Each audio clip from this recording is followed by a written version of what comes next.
Shoutout po. Welcome to my YouTube channel, Roselski TV. At ito po, meron lang po tayong lilinawin. Guys, ito po ang katunayan. No? Mga bashers, tingnan nyo. Ano po yung binuksan niyang pinto? Diba? Yun pong nasa back.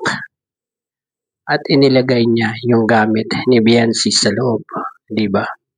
At kayong mga gumagawa ng issue na kung ano-anong sasasabihin nyo. At dyan siya sasakay sa front seat, diba? At yung mga nagko-comment dyan sa video ni Starax at ginagawa ng issue ang EDSI, tumigil na kayo ha. Maging mapanuri din po kayo. Bawat salita nyo ay piliin nyo yung tama. Hindi po yung puro issue ang pinagko-comment nyo. Mag-isip po muna kayo bago nyo i-comment kung totoo ba o hindi ang i-comment nyo. Okay? Sa inyo rin po ang balik niyan. Yan ang sinasabi namin sa inyo. At maawa po kayo sa sarili nyo kasi ang EDSI hindi na po talaga yan matitibag. Ano po? At ayan po, pumasok na si Kalingap Edo para ihatid na si Biancy sa kanilang bahay. Ano po? At yung mga gumagawa ng mga issue dyan, mahiya po naman kayo. Sobrang mababait yung ini-issue nyo ng hindi tama.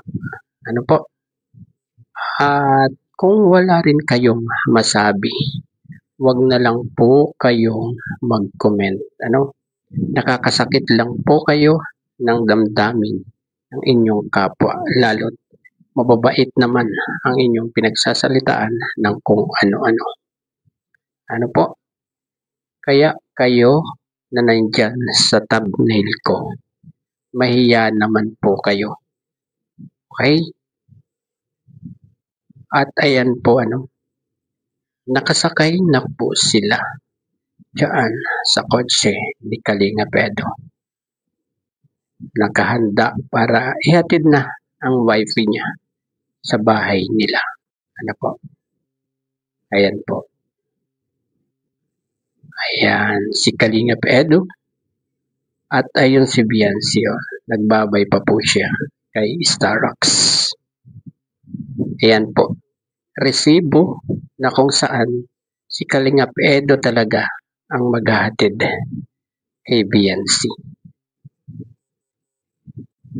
Ayan, hanggang dito na lamang po ang ating konting paglilinaw para sa mga bashers at para sa mga nagtatanong na kung sino ba ang naghatid kay Biancy papauwi. Ayan po ang kasagutan, si Kalingap Edo po.